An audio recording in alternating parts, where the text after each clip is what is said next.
दोस्तों आज हम डिस्कस करने जा रहे हैं पीएमआई के बारे में, पॉजिटिव मटेरियल आइडेंटिफिकेशन। अभी पीएमआई है क्या? सबसे पहले ना कोई भी कंपनी के अंदर मटेरियल आता है तब हम लोग क्या देखते हैं कि उसका एमटीसी ओके है कि नहीं है, यही देखते हैं ना। पीओ के हिसाब से एमटीसी देखते हैं ना। हम वहां पे पहुंचे थे ना कि थोड़ा आवाज ज्यादा है क्या, और थोड़ा अभी अभी अभी अभी ठीक है, अभी आवाज ठीक है, फिर भी इसको बहुत दूर रखा है कि नहीं। सबसे पहले हम लोग क्या चेक करते हैं? एमटीसी चेक करते हैं। मटेरियल जब हमारे यहाँ पे रिसीव्ड होता है तो रिसीव्ड होने के टाइम पे रिसीविंग इंस्पेक्शन होता है कि नहीं होता है? तो रिसीविंग इंस्पेक्शन करने के टाइम पे आप क्या क्या चेक करते हैं? भाई साहब आपको समझाया है कितनी तारीख को? 27-28 तारीख को समझाया था ना। पीओ चेक करते हैं। शाबाश, उसके लिए एक बार ताली हो जाए।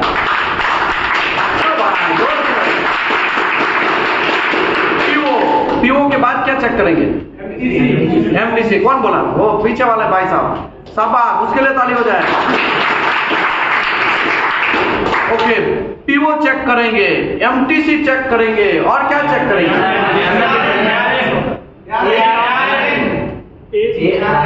GRN, goods received not. शाबाश, क्या नाम है आपका? वसीम भाई, शाबाश। जीआरएन के बाद डायमेंशन रिपोर्ट और एआरएन, एडिशनल रिक्वायरमेंट, ये सब चीज चेक करेंगे, राइट। लेकिन मुझे ये बोलो, ये एमटीसी जब आप चेक करते हैं तो एमटीसी वेरीफाई करेंगे एएसएमई के हिसाब से। वो भी हमने मटेरियल टेस्ट सर्टिफिकेट कैसे चेक करना वो भी समझाया है। एमटीसी को कैसे कैसे रिव्यू करना, block wise, A block, B block, C block, D block, E block, ऐसे करके समझाया ना। यहाँ पे कुछ लोग लेट आए, उसको नहीं पता होगा, जो लोग टाइमली आ गए उसको पता है। एमटीसी का रिव्यू एज पर एएसएमई कैसे करना है वो एकदम डेप्थ में समझाया कि नहीं समझाया?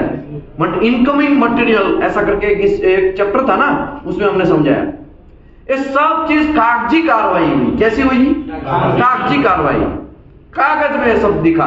लेकिन एक्चुअली प्रैक्टिकल पे मटेरियल रियल में वो आया कि नहीं आया? कागज में तो कोई भी लिख दे, करप्शन करने के लिए तो कोई भी लिख दे, कहा ऐसा है जब देख लो, तो कागज में तो सब चीज लिखेंगे, कागज में तो सही लिखेंगे। ऐसा हो सकता है कि नहीं हो सकता है?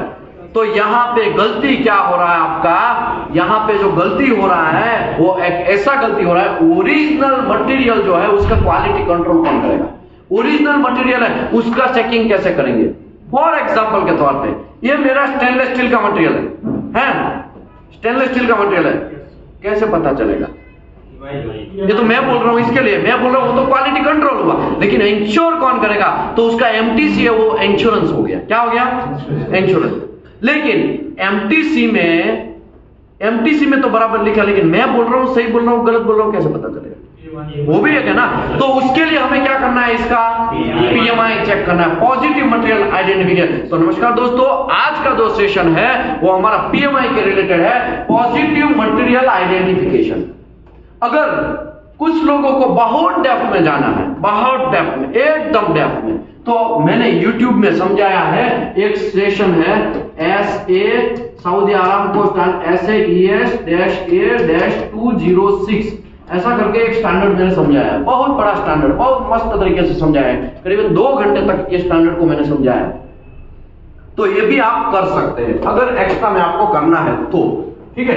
तो मैं हूं विशाल Dameliya, welding and NDT service में आप सभी का स्वागत करता हूं। हमारा YouTube चैनल है वेल्डिंग नॉलेज, हमारा लिंक्डइन आईडी है विशाल दामेलिया, वहां पे बहुत सारे हम रिक्वायरमेंट टेक्निकल रिलेटेड डालते रहते हैं। हमारा वेबसाइट है weldingendtservice.com। जिन लोगों को एनडीटी लेवल 2 करना है या लेवल 3 करना है या तो एनडीटी लेवल 2 के रिन्यूअल करने हैं तो हमसे कांटेक्ट कर सकते हैं। सीसीपीकेएस के भी रिन्यूअल हम करवाते हैं, एपीआई के भी हम रिन्यूअल करवाते हैं। दूसरी बात, जिन लोगों को QA/QC का ट्रेनिंग रिकॉर्डेड वीडियो चाहिए तो यहाँ पे हमको कांटेक्ट कर सकते हैं। दीपेश पटेल को कांटेक्ट कर सकते हैं, विशाल मेरे को भी कांटेक्ट कर सकते हैं, और अजय रावल सर को भी कांटेक्ट कर सकते हैं, ठीक है। ओके, यहाँ बीकेएस सीसीव एपीआई वो सब चीज का आपको क्वेश्चन बैंक चाहिए तो भी हमने कांटेक्ट आप कर सकते हैं, ठीक है।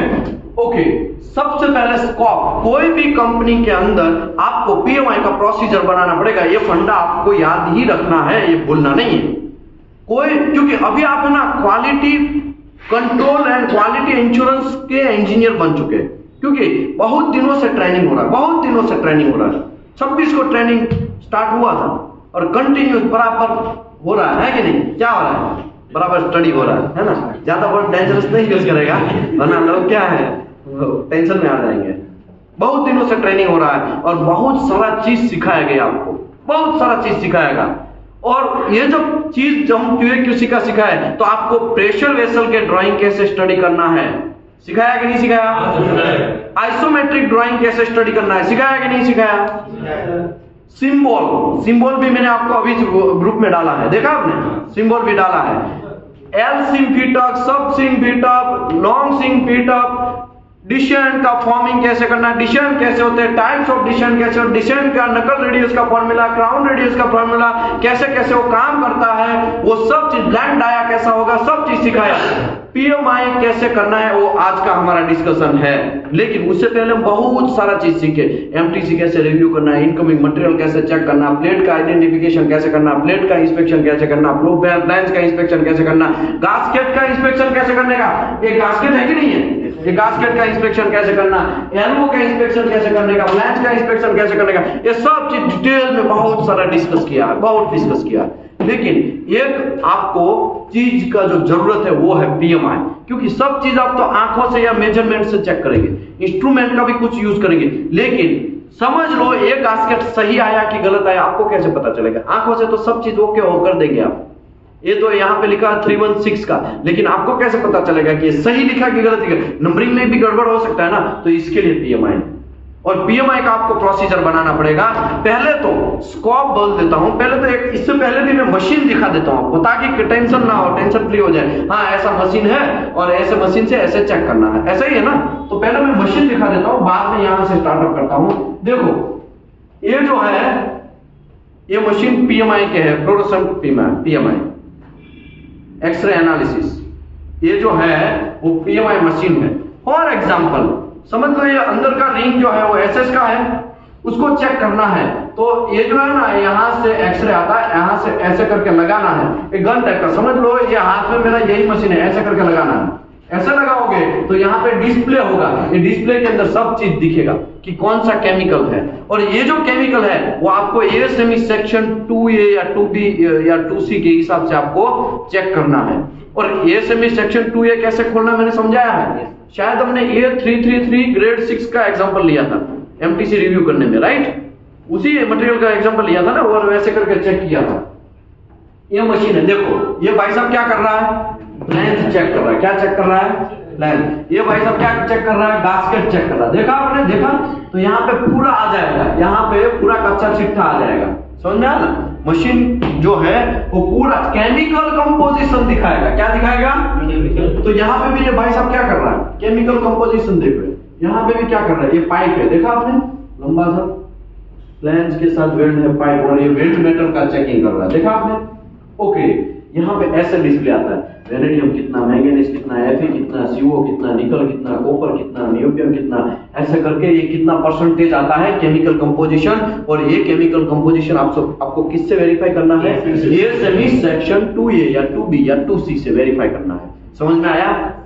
अगर इलेक्ट्रोड का आप कर रहे हैं, अगर फिलर है, तब तो आपको क्या करना है? ऐसे बहुत सारे फिलर लेके उसके ऊपर ऐसे ही रख देना है, राइट? तो आपको मिल जाएगा। PMI ऐसे करके आपको डिस्प्ले में दिखा देगा। लेकिन ये इलेक्ट्रोड का करना है आपको, ये इलेक्ट्रोड का। तो इलेक्ट्रोड के ऊपर ये क्या है? फ्लक्स है ना, उसका केमिकल कंपोजिशन कुछ अलग होगा। इसके अंदर का हमें तो किसके चेक करना है? डिपोजिशन तो ये होने वाला है ना, ये बेयर वायर डिपोजिशन होने वाला। इसके लिए हमें क्या बनाना पड़ेगा? क्या बनाना पड़ेगा? बटन टेस्ट बनाना पड़ेगा। और बटन टेस्ट इसके लिए बनाते हैं, क्या क्यों बनाते हैं बटन टेस्ट? ताकि ऐसे ही हम चेक करेंगे तो इसका केमिकल कंपोजिशन इसमें हो सकता है कि नहीं हो सकता है। इसी की वजह से ये फ्लक्स इसके अंदर इन्वॉल्वमेंट नहीं है। फ्लक्स इन्वॉल्वमेंट है? कुछ भी इन्वॉल्वमेंट है नहीं है, खाली मेटल जो डिपॉजिट हुआ वही से। इसके लिए हम लोगों को बटन टेस्ट, यहाँ पे एक एक्स्ट्रा चीज है ये बटन टेस्ट करना। बाकी सब में तो क्या है, खत से आप चिपकाओ और चेक कर लो, राइट? अभी क्लास स्टार्ट नहीं हुआ है, ठीक है, खाली आप देखते जाइए। ओके, ये जो PMI मशीन है इतना बड़ा भारी भरकम है, वो ऑप्टिकल इमिशन PMI है। क्या है? Optical emission. PMI के दो टाइप है। कितने टाइप है PMI मशीन के? दो टाइप है। दोनों टाइप आपको दिखा देता हूं ताकि आपको कंफ्यूजन ना हो। पहला जो PMI है मशीन, उसको बोलते हैं एक्सरे इमिशन एनालिसिस। उसका दूसरा नाम है एक्सरे फ्लोरोसेंट, XRF बोलते हैं। क्या बोलते हैं उसको? ये पहला मशीन है, एकदम गन टाइप का। पहले गन टाइप का दिखाया ना, और गन टाइप का, ऐसे करके जहां पे भी चेक करना है फटाक से चेक करना है, वहां पे डिस्प्ले के ऊपर देख लेना है। लेकिन इसका प्रॉब्लम बहुत सारे है, मैं समझाएगा, आज वही काम है हमारा। ओके, दूसरा जो मशीन है उसका नाम है ऑप्टिकल इमिशन स्पेक्ट्रोग्राफ। तो ये जो मैं दिखा रहा हूं दूसरा, वो ऑप्टिकल इमिशन स्पेक्ट्रोग्राफ है। क्या है? Optical emission spectrograph. ये इसमें आर्गन सिलेंडर वगैरह चाहिए। देखो इसमें सिलेंडर साथ में है, देखा ध्यान से देख आर्गन सिलेंडर को, इसको आर्गन सिलेंडर भी चाहिए। इसमें स्पार्क भी होगा। क्या होगा? स्पार्क होगा। मुझे आज भी याद है 2012 एसएनसी लावालिन प्रोजेक्ट मुंद्रा साइट, आज भी मुझे याद है ये मशीन हमने यूज किया था। पर डे का 55,000 रुपीज लिया था। कितना रुपया लिया था? 55,000 इंस्ट्रूमेंट का। आदमी उसके साथ में आया, उसको खाने का देना है, वो भी कंपनी के स्कोप में, मतलब हम ही लोगों को देना। समझ लो मेरे भी यहाँ पे आ रहा, मेरा कंपनी है और मैं बुलाएगा है भाई ऑप्टिकल इमिशन पीएमआई करना आ जाओ, तो वो आएगा। तो एक दिन का मशीन का रेट 55,000 मैंने यही हाथों से साइन किया है, यही हाथों से मैंने पैसा दिया है। वैसे है भैया, ये मशीन का प्राइस उस टाइम पे 1.5 से 2 करोड़ रुपया था उस टाइम पे। अभी तो पता नहीं, अभी तो कम हो गया होगा, ऐसा भी हो सकता है, और बढ़ भी गया होगा, ऐसा भी हो सकता है कि नहीं हो सकता है, पता नहीं। लेकिन उस टाइम पे 55,000 मैंने खुद दिया है। और दूसरी बात, पार्टी किसका था मैं बोलता हूँ, पार्टी था पूना का। कहाँ का था? पूना का पार्टी। पूना से फ्लाइट से हमें भुज में उतारा उसको, पूना से फ्लाइट में, और फ्लाइट का टिकट भी यही हाथों से मैंने किया था। 2 लोगों का था, 2 लोग आए थे उस टाइम पे, दोनों का फ्लाइट का टिकट भी हमने कर दिया। यहाँ पे रहने का गेस्ट हाउस भी हमने अरेंज किया। 55,000 रुपीज इसका है। कितना है? उस टाइम पे 2012 की बात कर रहा हूँ। Optical emission analysis, optical emission spectrograph, उसका क्यों है इसका इतना सारा। और ये जो हमारा गन टाइप का है, ये देखो, ये गन टाइप का, ये भाई साहब देखो, एक ही हाथ से काम खत्म है ना। ये पर डे का आज का रेट 2-3 हजार रुपया चल रहा है। एक दिन का कितना? 2-3 हजार रुपया। समझ में आया? तो ये मशीन जो है वो करेगा क्या? एक्चुअली रीडिंग देगा कि इसके अंदर क्या क्या केमिकल कंपोजिशन है। हमारा बॉडी कैल्शियम से बना है, हड्डी से बना है, मांसपेशियों से बना है कि नहीं बना है? हमारा बॉडी चमड़ी से बना है। सबका अपना अपना एक काम है। हड्डी जो है वो क्या करेगा? स्ट्रेंथ प्रोवाइड करेगा। हमारा बॉडी के अंदर हड्डी है, वो स्ट्रेंथ प्रोवाइड करेगा। तो ये जो मटेरियल है उसके अंदर कार्बन एंड वेनेडियम होगा, वो क्या करेगा? स्ट्रेंथ प्रोवाइड करेगा। हमारे बॉडी के अंदर ब्लड है, वो टेम्परेचर को कंट्रोल करेगा कि नहीं करेगा? इसके अंदर निकल है, वो उसका काम करेगा। समझ में आया? इसके अंदर क्या होगा? निकल होगा। हमारे बॉडी के अंदर ये जो चमड़ी है, बाहर का एटमॉस्फेरिक से हमें कंट्रोल करवाएगा ना, तो इसके अंदर क्रोमियम है। क्या है? क्रोमियम, वो उसको कंट्रोल करवाएगा। ऐसे ये जो मटेरियल है बहुत सारे एलिमेंट्स का बना है। Carbon, manganese, moly, sulphur, phosphorus, vanadium, chromium, copper, aluminium, manganese, molybdenum. समझ में आया ना? ये सब चीज का ये हमारा मटेरियल बना हुआ है। अगर मटेरियल साइंस मेट्रोलॉजी आपको समझना है ना, तो आपके बॉडी के साथ, ये ब्रह्मांड के साथ उसको है ना को रिलेट करके आप देखेंगे ना, आपको बहुत सारा मजा आएगा समझने का। मैंने कभी आयरन कार्बन डायग्राम का जब मैं सेशन करता हूं तब है ना लोग देखते रह जाएंगे। क्यों? क्योंकि वहां पे है ना मैं कंपेयर ही करेगा। देखो ये बॉडी में आंख है ना, आंख, तो यहाँ पे ये बंदा ये ऐसा काम करेगा। देखो आपका नाक है, वो यहाँ पे ये काम करेगा श्वास लेने का, और यहाँ पे ये भाई साहब ये काम करेगा। एफी है आपका, मटेरियल के अंदर एफी है, वो यहाँ पे ऐसे काम करेगा, यहाँ पे ऐसे। आपको कोरोजन लगेगा, मटेरियल के अंदर कोरोजन हो सकता है कि नहीं हो सकता है? तो खरोच लगेगा ना, तो वैसे ही चमड़ी में है ना वो खुजली होना स्टार्ट हो जाएगा, है कि नहीं? तो ये सब ऐसे करके समझाएंगे ना तो मटेरियल साइंस मेट्रोलॉजी आपको बहुत अच्छे से समझ में आएगा। खैर वो सब चीज अभी बातें करेंगे। पहले बात करते हैं पीएमआई की। किसकी बात करते हैं? पीएमआई की। तो आइए हम लोग स्टार्ट करते हैं पीएमआई। तो सबसे पहले जब आप कोई भी कंपनी में जाते हो तो आपको प्रोसीजर बनाना पड़ेगा, और वो प्रोसीजर का स्कोप आपको लिखना पड़ेगा। प्रोसीजर क्या कहना चाहता है? भाई कहना क्या चाहते हो? याद है ना 3 इडियट्स में आता है ना, तो वो जो कहना क्या चाहते हो वो आपको किस में लिखना पड़ेगा? स्कोप में लिखना पड़ेगा। Based on chemical properties of the material grade, material grade की केमिकल प्रॉपर्टीज वो कहां लिखा होगा? ASME सेक्शन 2A या सेक्शन 2C में, राइट? अगर फिलर इलेक्ट्रोड है तो सेक्शन 2C, अगर प्लेट पाइप वगैरह फ्लैंज वगैरह है तो ASME सेक्शन 2A, उसमें लिखा होगा, है ना? Based on chemical property of the material grade can be determined the material like alloy हो या stainless steel हो can be segregated and correct material consumable used हुआ है कि नहीं हुआ on job पे, तो चेक करने का ये जो प्रोसीजर दिखाया गया। कभी कभी क्या होता है, ये वेल्डिंग मारा, ये वेल्डिंग जो है वो 309 का होना चाहिए फॉर एग्जांपल समझ लो, लेकिन यहाँ पे आप PMI मशीन रखेंगे और कुछ और ही आएगा तो चलेगा? नहीं चलेगा। समझ में आया? तो देखो आपने बहुत कंट्रोल किया, आपने पूरी दुनिया को कंट्रोल किया, आपने इलेक्ट्रोड का कंट्रोल किया कि नहीं किया? इलेक्ट्रोड को बैकिंग प्रॉपर किया, स्टोरेज प्रॉपर किया, उसको हैंडलिंग प्रॉपर किया, सब चीज बराबर किया, लेकिन यूज गलत हो जाएगा तो कुछ काम का है? तो ये जो यूज है एज पर WPS नहीं होके दूसरा ही कुछ फिलर ठोक देगा, दूसरा ही फिलर वेल्डिंग मार देगा, तो आपको कैसे पता चले? आपके आंख में तो कोई एक्सरे है नहीं, क्या है ये केमिकल गलत है, ये गलत कंपोजिशन मारा है, गलत फिलर मारा है, तो आप पता नहीं कर सकते। तो उसके लिए कौन मार्केट में आएगा? PMI आएगा। जैसे ही हम PMI मशीन ऐसे दबाएंगे ना, फट से आपको दिखाना स्टार्ट है ये तो गलत है, गलत ही क्या है, क्लास गलत ही है, आपने गलत फिलर यूज किया, एज पर WPS ये फिलर होना चाहिए और ये गलत फिलर यूज किया, इसके लिए ये ज्वाइंट टिकने वाला नहीं है, फटेगा, इसके लिए आपको काटना पड़ेगा। तो ये वन ऑफ द टूल है, ये क्या है? टूल है, आपकी क्वालिटी कंट्रोल चेक करने का एक टूल है। सभी टूल है ना, फिलेट गेज है, रूट गेज है, ये सब चीज है कि नहीं है? अरे भाई आपको जानते नहीं, एक है ना, एक विनय करके एक लड़का है मेरे साथ में सऊदी में 2014 में था, अभी कल उसका कॉल आया, करीबन मैंने आधा घंटा उससे डिस्कस किया, विनय करके हमारे साथ में सऊदी में था उस टाइम पे। मैं बोला कहाँ है वो भाई? उसका ही कॉल आया था, उसको कुछ काम था, इसकी वजह से उसको QM6 का कोई क्वेश्चन बैंक चाहिए था, मेरे को कॉल आया, मैं बात कर रहा हूँ, कहाँ हो भाई अभी? मैं बोला इटली में हूँ। क्या बात करते हो, इटली में हो?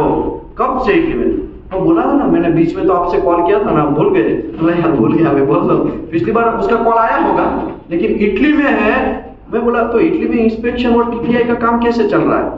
बॉस विशाल तुम तो बहुत आगे निकल। मैं कुछ आगे नहीं, मैं तो स्टूडेंट हूँ आपका। हम कल हमको बोलिए वहां का स्टेटस क्या है, बस हम यहाँ से सीखेंगे, हम आपसे सीखेंगे। वो बोला वहां पे TPI का कैसा सिस्टम है? बोलता हूँ MTC रिव्यू, AI पता है ना, ChatGPT ऐसा कुछ आता है, AI आता है ना? एक बार AI जनरेट कर दिया, वहां पे TPI का जॉब खत्म हो रहा है। अब बिलीव करो ChatGPT AI उसका MTC रिव्यू करता है, QC का जॉब खत्म हो गई, QC का जॉब खत्म हो गई, क्योंकि मैन्युअल काम है, समझ में आया ना? वो मैन्युअली करना पड़ता है आपको। लेकिन TPI है वो वेरिफिकेशन है, और वेरिफिकेशन वहां पे कहां तक AI तक पहुंच गए हैं, ChatGPT तक पहुंच गए हैं। वीडियो कॉलिंग से वो चेक कर लेंगे मटेरियल, समझ में आया ना? वीडियो कॉलिंग से चेक कर लेंगे, हाँ ये मटेरियल ओके है, PMI होता रहेगा, और आपको video calling high quality camera से कब चेक कर लेंगे, इतने तक पहुंच गए। और आज हम क्या कर रहे हैं? इलेक्ट्रोड का हैंडलिंग बैकिंग करना है 260 से 340 डिग्री और 1 से 2 घंटे तक, हम अभी तक वही सीख रहे हैं। और वहां पे कहां तक पहुंच गए लोग कहां तक पहुंच गए? अब बिलीव करो उसने मुझे डिस्कस किया, कल का ही मेरे पास है, रिकॉर्डिंग भी है। उसने मुझे ऐसा बात किया कि जो पाइप होता है ना, पाइप, तो मैं बोला हाँ उसका कोरोजन के लिए वहां पे कौन सा चल रहा है? मैं बोला आपको तो पता है BKS और नेस, यहाँ पे SSPC चल रहा है। बोला यहाँ पे क्या है पता है आपको? बोलो कैसा है, क्या पता है? हमको नहीं पता, अब बोलो। वो बोले ये पाइप मैन्युफैक्चरिंग होता है, वहां से लोग अनुमान लगा देते हैं, वहां से साइंटिस्ट लोग बैठ जाते हैं, वहां से लोग बोल देते हैं ये कौन से प्रोसेस में जाने वाला है, तो कि ये प्रोसेस में 10 साल के बाद उसका थिकनेस इतना हो जाएगा, जाओ, और 10 साल के बाद आप चेक करेंगे ना तो उतना ही थिकनेस हो जाएगा। समझ में आया? कितना एडवांस टेक्नोलॉजी से लोग काम कर रहे हैं, और हम यहाँ पे क्या कर रहे हैं? कोरोजन BKS करना पड़ेगा। 5 साल हो गया ना मेरे को, 5 साल 10 साल हो गया ना, हाँ BKS करना पड़ेगा। हम लोग कितना पीछे हैं, अब सोचो हम लोग कितना पीछे हैं। ऐसा अभिमान नहीं करने का कि मोदी काम कर रहा है या राहुल गांधी साहब काम कर रहे हैं तो हम लोग आगे निकल, घंटा अभी बहुत पीछे है, हम लोग बहुत पीछे है। अभी आप नहीं समझ सकते हैं। मैं आपको एक एग्जांपल देता हूं। जब समिट होता है ना, ISNT NDT का समिट होता है या ASNT NDT का समिट होता है, कभी बेंगलोर में होता है, पुणे में होता है, मुंबई में होता है, गांधीनगर में होता है। लास्ट समिट 2023 का हुआ था, उसमें मैं गया था। अब बिलीव करो, एक इंस्ट्रूमेंट कोरोजन इंस्पेक्शन का एक इंस्ट्रूमेंट 5-5 करोड़ 10-10 करोड़ का मशीन है। एक इंस्ट्रूमेंट 5-5 करोड़ 10-10 करोड़ का है। और हम कहां पड़े अभी तो DPT कैसे करने का, अभी तो DPT में पड़े हैं। किस में पड़े हैं? DPT में।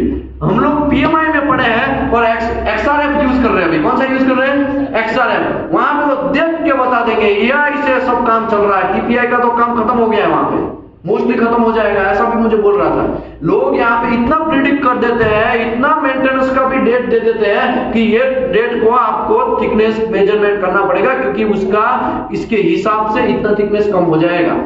इसका ये प्रोसेस है, ये वेसल है, तो इसमें इतना प्रेशर है, इतना टेम्परेचर है, तो इतने साल के बाद 3 साल के बाद इसका 10 mm थिकनेस है तो 9 mm तक 9.8 हो जाएगा, 9.6 हो जाएगा या 8 mm हो जाएगा। उतना तक प्रिडिक्ट तक पहुंच गए। और अभी हम लोग क्या है, शटडाउन ही कर रहे हैं। हर 3 साल में क्या कर रहे हैं? शटडाउन ले रहे हैं। हम हर 3 साल में क्या कर रहे हैं? शटडाउन ले रहे हैं। इसका मतलब एक शटडाउन करोड़ों का लॉस है। अब ऐसा मत समझिएगा, एक शटडाउन करोड़ों का लॉस। अगर पहले से ही प्रिडिक्ट हो जाएगा तो आप सोचो शटडाउन के पैसे बच जाएंगे। समझ में है ना? पहले से ही क्रिटिकल एरिया पता चल जाएगा कि ये यहाँ पे क्रिटिकल है, वहां पे जाके आपको जमेला करना, वहां पे जाके आपको सब चीज चेकिंग वगैरह करना। समझ में आया ना? बहुत काम का टेक्नोलॉजी वहां पे यूज हो रहा है। पोलैंड, इटली, उसका फ्रेंड वगैरह XYZ फ्रेंड वगैरह पोलैंड में है, इटली में भी कुछ उसके फ्रेंड है। वो बोला बस आप यहाँ पे आ जाओ, बाकी सब मैं संभाल लेगा, आप खाली वीजा लेके यहाँ पे आ जाओ, वर्क परमिट का बाकी मेरा इतना स्ट्रॉन्ग नेटवर्क है कि यहाँ पे आपको सेटल करवा देगा। मेरे भाई मेरे को वहां नहीं आना है, हम खाली यहाँ पे है ना इम्प्रूवमेंट करेंगे। उसने मुझे क्या बोला पता है? उसने मुझे क्या बोला, चल भाई आप यार आरामको का इंप्रूवमेंट अभी इंडिया में करने जा रहे हैं। आरामको जो काम कर रहा है, बहुत साल पहले से काम कर रहा है, वो इंप्रूवमेंट अभी इंडिया में आप लोगों को सिखा रहे हैं। और यहाँ पे तो इटली में तो उससे 10 गुना आगे निकल गए लोग, 10 गुना आगे।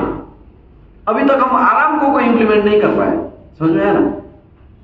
आरामको को इंप्लीमेंट करना मतलब क्या? ये सेमी की लाइन बाय लाइन जो है उसको हमें फॉलो करना। ऑयल एंड गैस सेक्टर की लाइन बाय लाइन है, उसको फॉलो करने का। समझ में आया ना? लोग अभी वो एमटेक मास्टर डिग्री करने गए थे, वहां पे मैकेनिकल की मास्टर डिग्री करने गए थे, और मास्टर डिग्री करते करते उसको अब बिलीव करो 1 घंटे का 5000 इंडियन रुपीज है। कितना है उसका सैलरी? 1 घंटे का 5000 उसका। अभी मेरे ही साथ में मेरा ही सैलरी, मेरे जैसा जितना ही सैलरी उसको मिल रहा था, अभी 1 घंटे का 5000, 10 घंटे काम किया, कितना हो गया? समझ रहे हो? समझ रहे हो? बाहर जाने का फायदा समझ रहे हो? कितना पैसा आप छाप सकते हैं, समझ रहे हो? अभी आप बोलेंगे यार इतना तो क्यों? क्योंकि वहां पे मैन पावर ही नहीं है। क्या नहीं है? मैन पावर नहीं है। अभी मुझे ये बोलो, कोई जगह पे मैन पावर नहीं है तो आपका सोच कहां जाएगा? आपका सोच ऐसा जाएगा ना, अरे यार कोई ऑटो सिस्टम नहीं है क्या, वो मैन पावर की जरूरत ना पड़े और हो जाए, क्योंकि हम तो 2 ही लोग हैं, 2 ही लोग कितना कर सकते हैं। ऐसा कुछ टेक्नोलॉजी लेके आओ ना, ऐसा कुछ सोचो ना कि ऑटो सिस्टम से हो जाए, तो ऑटो ऑटो ऑटो ऑटो करके बहुत ऑटो तक पहुंच गए। समझ में आया ना? ऑटो सिस्टम से वो बहुत आगे नहीं, क्योंकि उसके पास क्या है? ऑप्शन नहीं है, मैन पावर नहीं। और ऑप्शन नहीं होने के चक्कर में उसको टेक्नोलॉजी आगे लेके गया, ऑप्शन नहीं होने के चक्कर में उसने टेक्नोलॉजी को यूज किया। तो ये भी वन ऑफ द टेक्नोलॉजी है। PMI जो है वो भी वन ऑफ द टेक्नोलॉजी है।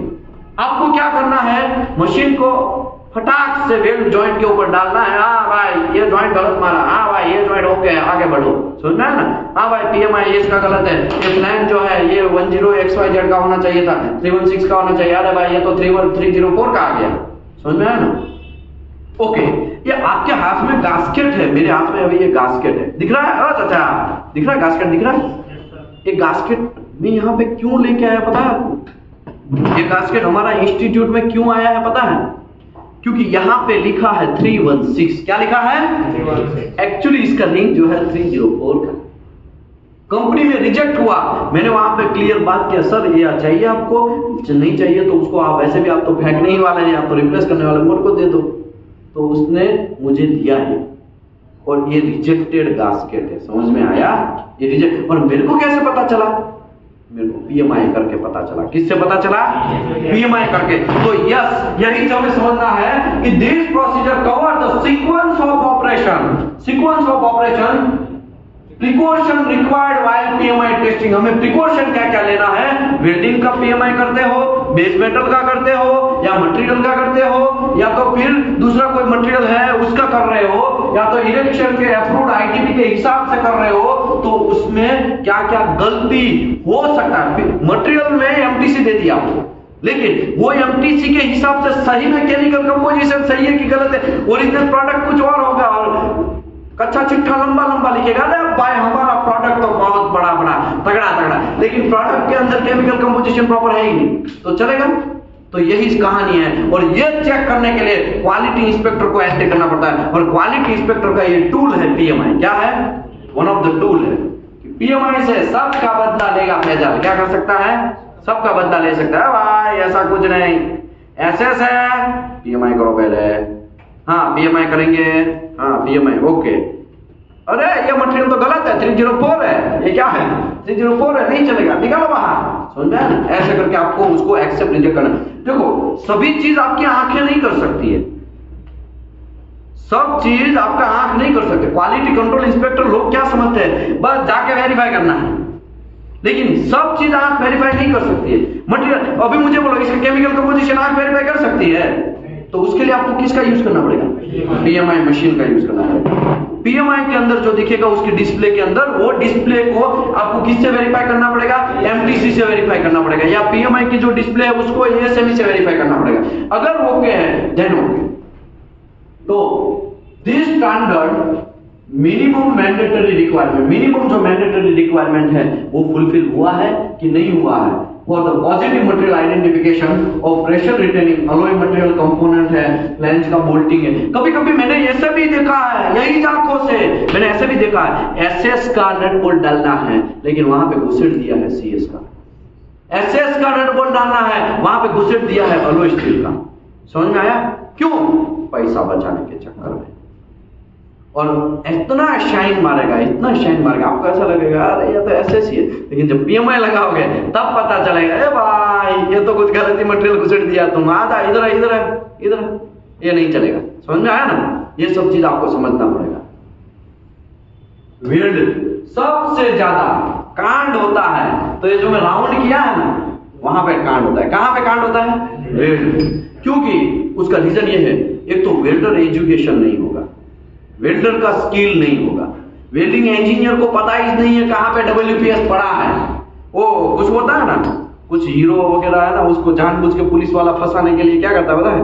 वो पूरा ना बहुत डेंजरस विलन रहता है ना, उसका फाइल ऐसे ऐसे थप्पे में से निकालता है और ऐसे ऐसे धुआं पहले तो निकालता है, और उसका फोटो निकाल के क्या करेगा? हीरो का फोटो चिपका देगा, है कि नहीं? समझ में आया ना? तो यहाँ पे यही कांड होने वाला है।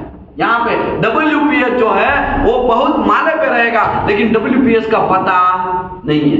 अभी जस्ट मैं थोड़ी देर पहले XYZ कंपनी का मैं डब्ल्यूपीएस रिव्यू करके आया, जस्ट थोड़ी देर पहले। डब्ल्यूपीएस के टॉप में लिखा है GMAW, लेकिन नीचे देखेंगे तो E7018 और SMAW का सब चीज कच्चा चिट्ठा है। चलेगा? समझ में आया ना?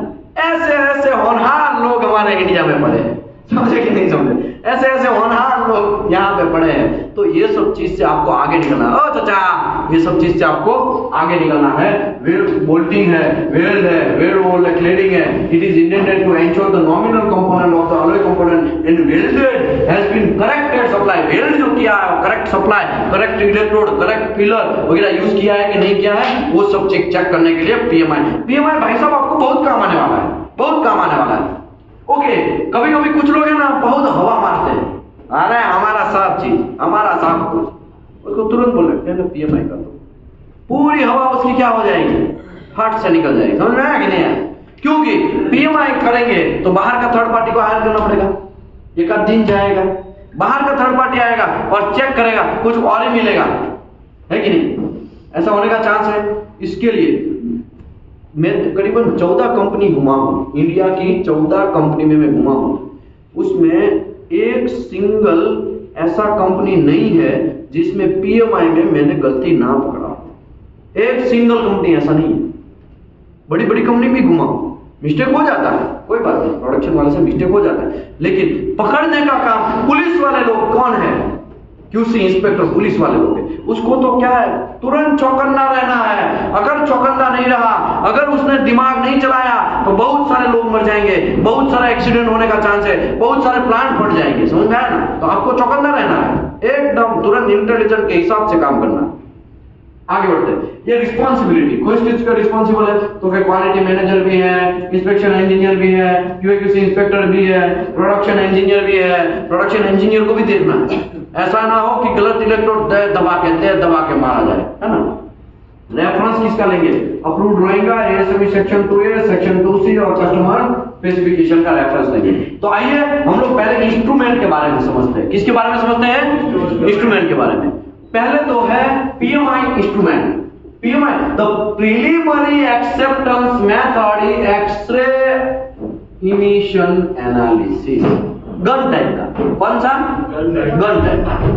ओके, ये जो गन टाइप का है उसको दूसरा भी नाम है XRF बोलते हैं। क्या बोलते हैं, XRF PMI बोलते हैं। क्या बोलते हैं, क्या बोलते हैं, ओ चाचा क्या बोलते हैं, क्या बोलते हैं, क्या बोलते हैं, क्या बोलते हैं, XRF। याद रखना है, भूलना नहीं है, क्योंकि आपको इंटरव्यू में एक क्वेश्चन पूछा है PMI कितने टाइप के हैं, कौन से आपने देखा है। सर मैंने तो PMI का पहले तो नाम बोले, आप PMI करते हैं, कौन सा PMI मशीन, PMI मशीन का नाम है तो XRF मशीन। कौन सा machine, XRF analysis with the calibrated portable instrument because of the inherent limitation. ये भाई साहब का है ना कुछ लिमिटेशन है।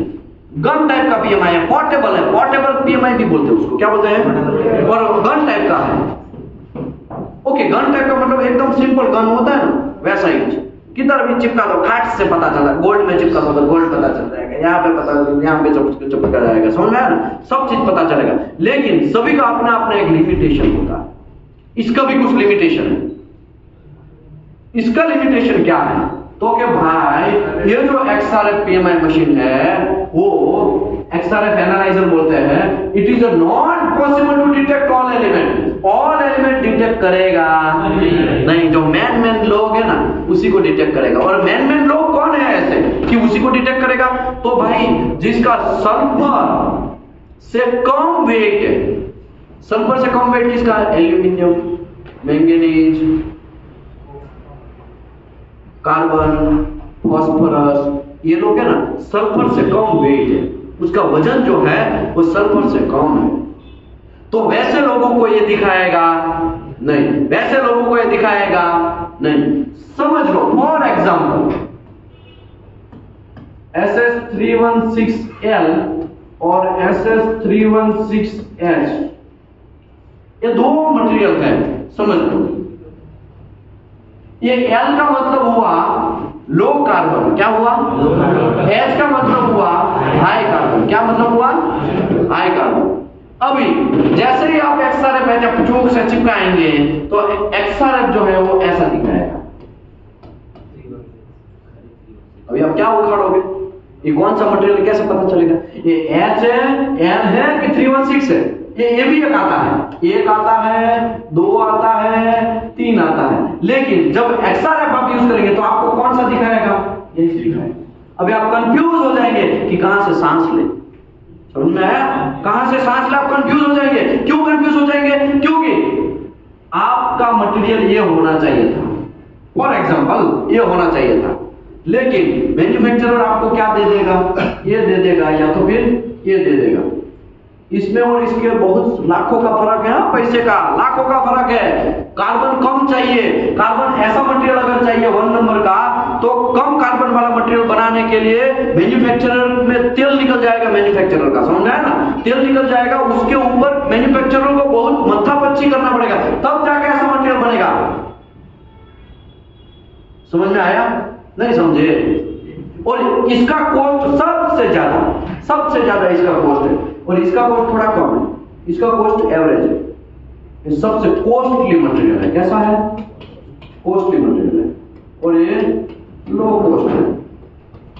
ठीक है, अभी मुझे बोलो, आपको चिपका देगा ये मटेरियल और आपको बोलेगा 316 Li है। समझ में आ रहा है मैं क्या बोलना चाहता हूं? समझ में आ रहा है? ओके, मैंने आपको एक एग्जांपल दिया था 2012 में मैंने ऑप्टिकल इमिशन स्पेक्ट्रोग्राफ का यूज किया था और मैंने कितना रुपया दिया था? 52 से 55,000 रुपया पर डे का दिया था। कितना का दिया था? पर डे का दिया था। पर डे का पूरा प्रोजेक्ट है ना इसी का था। एसएनसी लाउलिन प्रोजेक्ट पूरा इसी का है, लेकिन उसमें से एक छोटा सा प्लेट हमें किसका मिला? 316H का मिला। समझ में आया? नहीं समझे? समझ में आया? बीच में एक छोटा सा पैसा चिपका दिया, करप्शन होने का चांस है कि नहीं है? तो इसी की वजह से ये XRF चलेगा नहीं, क्योंकि इसमें L का मतलब क्या होता है? Low carbon. अभी कार्बन ही नहीं दिखाएगा XRF, तो पता कैसे चलेगा कि कौन सा मटेरियल है ये? कार्बन नहीं दिखाएगा। समझ में आया? आगे समझाता हूं। Because of the inherent limitation of the X-ray analysis, it is not possible to detect all element lighter than sulfur cannot detected of this tool. ये टूल से सल्फर से जो हल्का मटेरियल है वो दिखेगा नहीं। अभी this technique cannot be used to detect the carbon. Carbon detect होगा नहीं। क्या नहीं डिटेक्ट होगा? क्या नहीं डिटेक्ट होगा? क्या नहीं डिटेक्ट होगा? अभी 316L में सबसे ज्यादा आपको किसका जरूरत है? कार्बन का। कार्बन कम होना चाहिए, लेकिन आपको पता ही नहीं चलेगा कार्बन कितना है इसमें। पता चलेगा? फिर 2000 रुपए का काम चलेगा, फिर आपको किस में पढ़ना पड़ेगा? 55,000 में पढ़ना पड़ेगा। समझे कि नहीं समझे? तो क्यों जरूरत है? समझ में आया? ओके, अभी आपको कैसे पता चलेगा कि कौन सा पीएमआई यूज करना है? तो क्लाइंट स्पेसिफिकेशन क्या बोलेगा? क्लाइंट स्पेसिफिकेशन में लिखा होगा कि हमें XRF चाहिए या ऑप्टिकल इमिशन स्पेक्ट्रोग्राफ चाहिए। वो क्लाइंट के स्पेसिफिकेशन में लिखा होगा। अभी क्लाइंट का स्पेसिफिकेशन है, पढ़ना तो हमें आता नहीं है। क्या है प्रॉब्लम? पढ़ना तो आता नहीं है। XRF मंगवा लो, सीधा आया XRF, फटाक से लगाया, टीपीआई आएगा। सर मैंने पीएमआई ओके है देख लिया, आप आ जाओ, अभी मैं आपको दिखाता हूँ। टीपीआई आएगा और हमारा जैसा टीपीआई, चलो लगाओ फट। ये क्या है? ये क्या है? ऐसा बोलेगा ना, ये क्या है? सर ये पीएमआई मशीन है। क्या बात करते हो? कस्टमर स्पेसिफिकेशन देखा? नहीं सर नहीं देखा। कौन सा कस्टमर स्पेसिफिकेशन में क्या लिखा? सर नहीं पता। दौड़ के ना हमारे बॉस के पास जाएंगे, सर वो टीपीआई है ना, बहुत खड़ूस आदमी है। खड़ूस नहीं है, तुमको पढ़ना नहीं आता इसके लिए खड़ूस तुम बोल रहे हो। अभी बॉस को क्या बोलेंगे? बॉस को चेक करेंगे कि हाँ भाई कौन सा है, और बॉस जब स्पेसिफिकेशन पढ़ेंगे ना, अरे इसमें तो ऑप्टिकल इमिशन है, इसमें तो कार्बन भी डिटेक्ट होना चाहिए, ऐसा पीएमआई होना चाहिए। तुरंत सब कंपनी के अंदर क्या हो जाएगा? लोग दौड़ने लगेंगे। समझ में आया? फिर वो ऑर्डर करेंगे, ऑप्टिकल इमिशन है आपके पास, कितना रुपया लोगे? 80,000 रुपया। दूसरे को, तुम्हारे पास है, कितना लोगे? 50,000 रुपया। हाँ तो आ जाओ ना, एक विजिट दे दो ना। एक विजिट में आएगा 50,000 रुपया मार के जाएगा। समझ में आया? कस्टमर स्पेसिफिकेशन पढ़ना नहीं आता है, इसके लिए ना आप अपने बॉस से भी क्या करेंगे? दब के रहेंगे। क्या करेंगे? दब के रहेंगे। आप ट्रेस में क्यों पढ़ते हैं? मैं आपको बोलता हूँ, क्यूसी इंस्पेक्टर है ना, सबसे ज्यादा ट्रेस में इसके लिए पढ़ता है, उसको स्पेसिफिकेशन ही पढ़ना नहीं आता है। मैंने एक एग्जांपल दिया था 300 करोड़ का सैमसंग का, आप लोगों को दिया था कि नहीं दिया था? 300 करोड़ का हमें प्रोजेक्ट मिला। अभी क्या हुआ? प्रोजेक्ट मार्केटिंग डिपार्टमेंट ने क्या किया कि XYZ कंपनी ने 450 करोड़ रखा था, हमने 300 करोड़ रखा था, किसी ने 430 करोड़ रखा था, कुछ XYZ कंपनी है उसने 250 करोड़ रखा था। बहुत सारे अलग अलग जनरेशन किया था। वेंडर बोलते, क्या बोलते हैं उसको? वेंडर। लेकिन हमारी कंपनी के अंदर भी ऑडिट हुआ, उन लोगों की कंपनी के भी अंदर ऑडिट हुआ, और सैमसंग ने फाइनल डिसाइड किया, हाँ भाई ये कंपनी बराबर है, उसके पास मैन पावर है, उसके पास मटेरियल है, उसके पास करने का कैपेसिटी है, उसका क्वालिटी सुपर स्ट्रॉन्ग है, तो उसको प्रोजेक्ट दे दिया जाए। और मार्केटिंग डिपार्टमेंट क्या है? खुश, हाँ भाई हमको पूरे कंपनी के अंदर मिठाई बांटा जाता है, अरे भाई मजा आ गया, हमको प्रोजेक्ट मिल गया, 300 करोड़ का, है ना।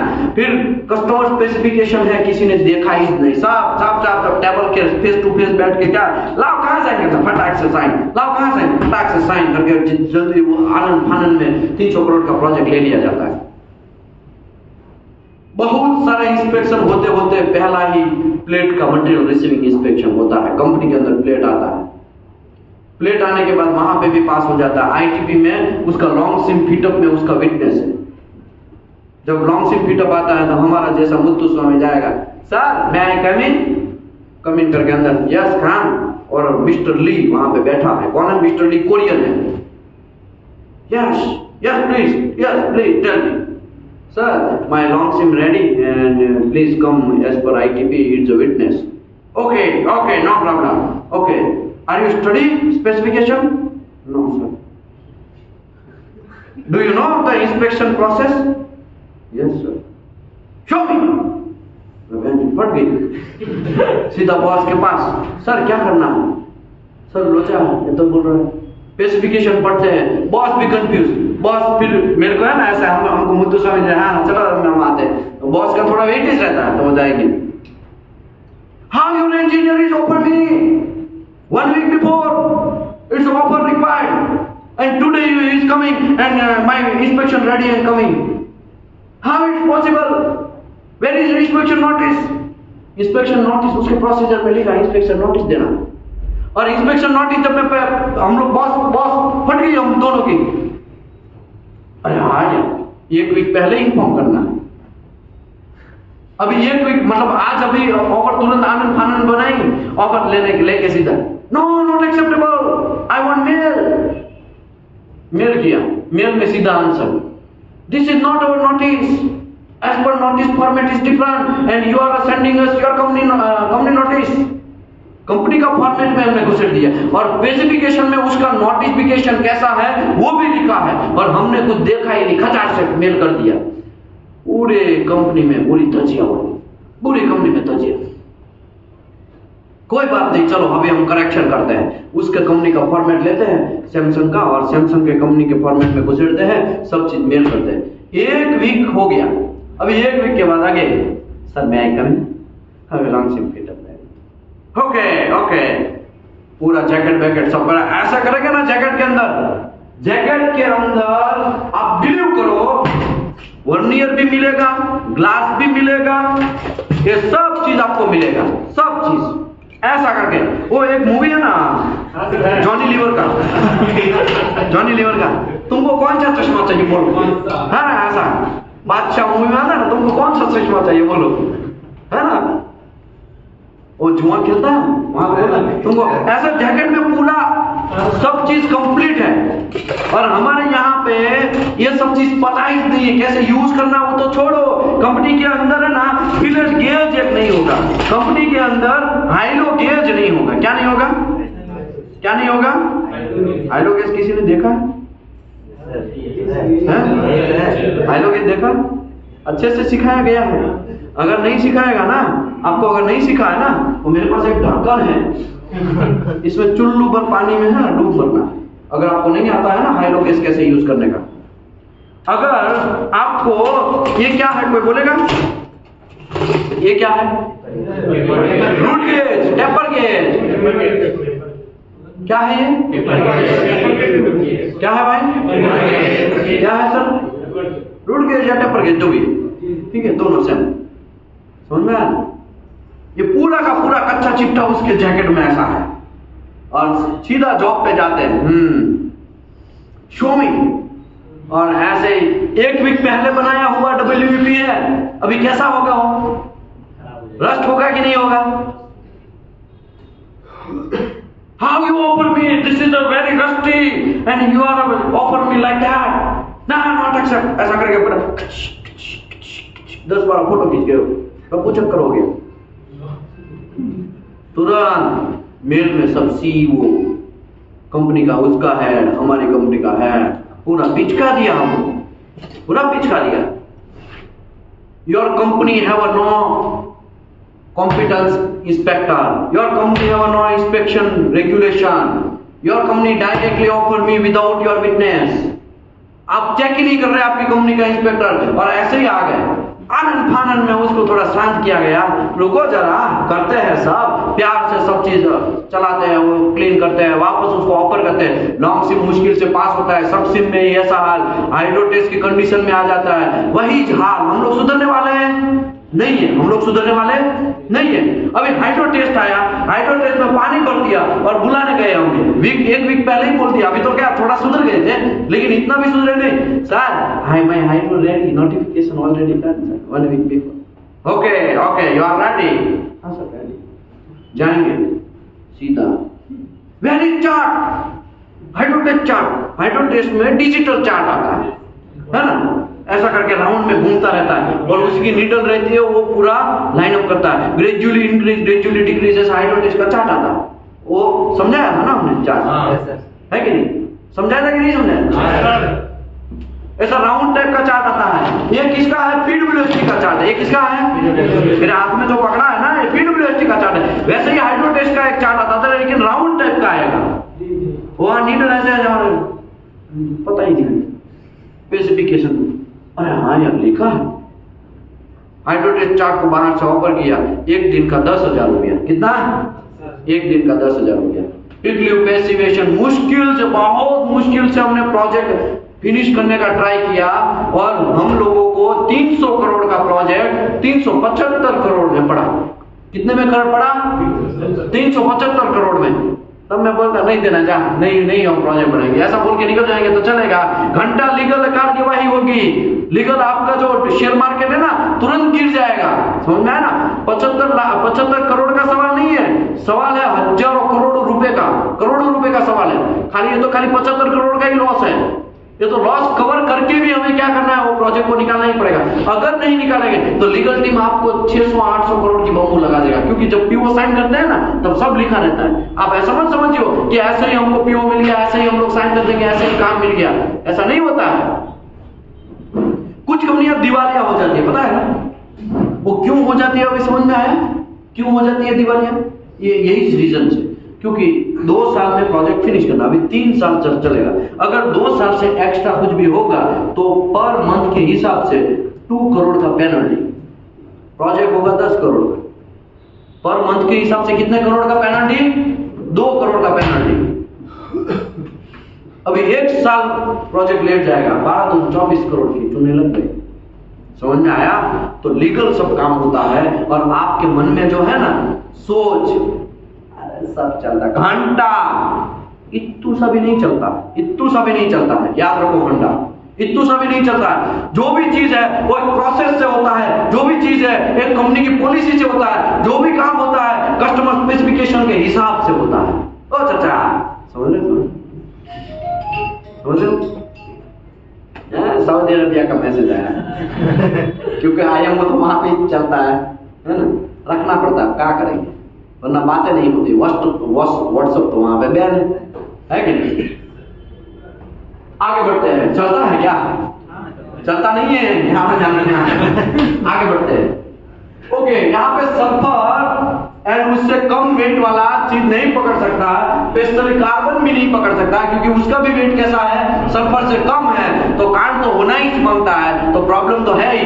इसके लिए मार्केट में हम दूसरा चीज लेके आए, और वो दूसरे चीज का नाम है optical emission spectrograph. Optical emission spectrograph क्या है? Optical emission spectrograph. Optical emission spectrograph में भी use in check the all requirement of element. जितने भी सबका बदला फेजर लेगा, कौन लेगा? ऑप्टिकल इमिशन स्पेक्ट्रोग्राफ सब चीज बताएगा, कार्बन, मैग्नीज, मोली, सल्फर, कार्बन, फास्फोरस, सब चीज सब बताएगा, सबका कच्चा चिट्टा खोल के रख देगा। और सभी का कच्चा चिट्टा कहां पे चेक करना है? एमटीसी में। कहां पे चेक करना है? एमटीसी में जानबूझ के अलीबाबा तो नहीं हो गया है ना, लिखने में गड़बड़ नहीं कर दिया है ना? समझ में आया? बहुत होता है ऐसा, बहुत होता है। यही आंखों से बहुत पकड़ा है, अभी तो आंख भी थक गई है कि ये लोग कब सुधरेंगे। समझ में आया ना? बहुत ऐसा होता है। और क्यूसी का सबसे बड़ा रोल जो है ना वो यहाँ पे ही होने वाला है। सबसे ज्यादा यहाँ पे टेंशन वाला रोड है ना वो यही पे। क्यूसी को टेंशन क्या होगा? क्यूसी जब है टेंशन कहाँ पे होगा? सारा सब प्रोजेक्ट तो बराबर किया, लेकिन पीएमआई भी बराबर किया। 2-3 पीएमआई जब हो रहा था ना तब मैं साथ में नहीं था। प्रोडक्शन वाले ने कुछ कांड तो नहीं कर दिया ना, पीएमआई वाले ने ऐसे ही ओके है ऐसा करके आगे तो नहीं चेक तो करना पड़ेगा ना, चेक तो किया होगा ना, समझ में आया ना। आजकल है ना पीएमआई वाले को कैजुअली लिया जाता है। कैसे कैजुअली लिया जाता है मैं बोलता हूँ। पीएमआई का ऑफर करते हैं, पीएमआई का इंस्पेक्टर आता है और 2-3 जॉइंट जब करता है ना तब साथ में रहते हैं, सबको दिखा रहे हैं देखो हम पीएमआई के साथ, देखो हम पीएमआई के साथ। फिर पीएमआई वाले को क्या बोलेंगे, ठीक है तुम ये कर दो, कोई प्रॉब्लम होगा तो बोलने का। और पीएमआई वाला भी क्या करेगा, ओके ओके, फिर क्या वैल्यू डाल देगा, सब ओके और बैठेगा। समझ में आया। ऐसा होने का चांस है, इसके लिए क्वालिटी वाले को ऑल टाइम साथ में रहना बहुत जरूरी है। Optical emission spectrograph may be used check all the requirement of element including carbon and what work permit required। what work permit इसमें चाहिए क्योंकि इसमें आर्क होगा। क्या होगा, कैसा होगा दिखाओ क्या, यहाँ पे ध्यान से देख इस आर्क को, कहाँ गया, कहाँ गया भाई, ये आर्क दिख रहा है आपको, ऐसे रखेंगे ना तो कैसा आवाज आएगा मैं बोलता हूँ, ऐसा आवाज आएगा। कैसा आएगा, ऐसा है कि नहीं। और आर्क होगा एक, और आर्क होगा तो आर्क हुआ इसका मतलब अगल बगल में कुछ गैसेज वगैरह है तो जलने का चांस है कि नहीं। तो यहाँ पे आपको ऑड वर्क परमिट लेना पड़ेगा। क्या लेना पड़ेगा, ऑड वर्क परमिट लेना पड़ेगा। समझ में आया ना। तो देखो यहाँ पे ऐसा ओके, ये सब चीज है ना उसका कैलिब्रेटेड इंस्ट्रूमेंट है। क्या है, कैलिब्रेशन इंस्ट्रूमेंट है। तो ये भी आपको सब चीज ध्यान रखना है, ठीक है। कुछ कंफ्यूजन है, इसको बटन बोलते हैं, क्या बोलते हैं, सैंपल पीस बोलते हैं। क्या बोलते हैं, क्या बोलते हैं, क्या बोलते हैं। सभी का अलग अलग होगा, 316 का अलग होगा, 316L का होगा, 316H का होगा, या 304 का होगा, 304L का होगा, 347 का होगा। समझ में आया ना। ये सब चीज का अलग अलग बटन होगा, बटन के हिसाब से चेक करना है कि रियल में पीएमआई देखो पहले से ही पता है। फॉर एग्जाम्पल बटन कैसा होता है, अगर मेरे पास है तो मैं दिखाता हूँ। कहाँ गया मशीन वाला,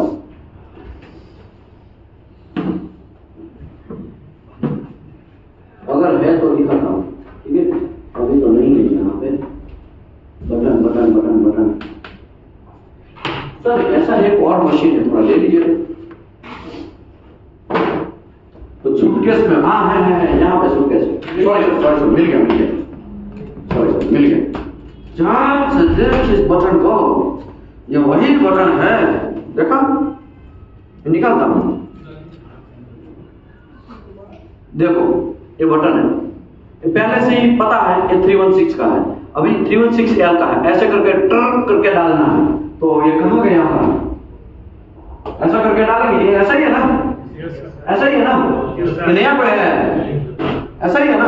अब यहाँ पे टर्न करके डालेंगे तो यहाँ पे डिस्प्ले दिखाएगा, और पहले से ही ये मशीन के साथ आता है, और पहले से ये पता है 316 का है। तो आपको तो पता, तो मशीन भी क्या दिखाना चाहिए, लेकिन मशीन 304 दिखाएगा तो समझ लेना मशीन में कांड है, मशीन कैलिब्रेशन नहीं है, मशीन को रिपेयर करने के लिए भेजना है। समझ में आया। ऐसे बटन साहब, ये तो बटन एक बार से बिगड़ जाएगा तब क्या करेंगे, लाइट आपको पॉलिश कर देना है। क्या कर देना है, लाइट पॉलिश कर देना है। तो पॉलिश कर देंगे तो वापस पहले था वैसे ही बन जाएगा।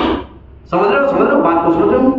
वो सब आएगा, सब समझाएंगे, किसी को बख्शेंगे नहीं। रुको जरा, आगे कहाँ पहुंचे हम।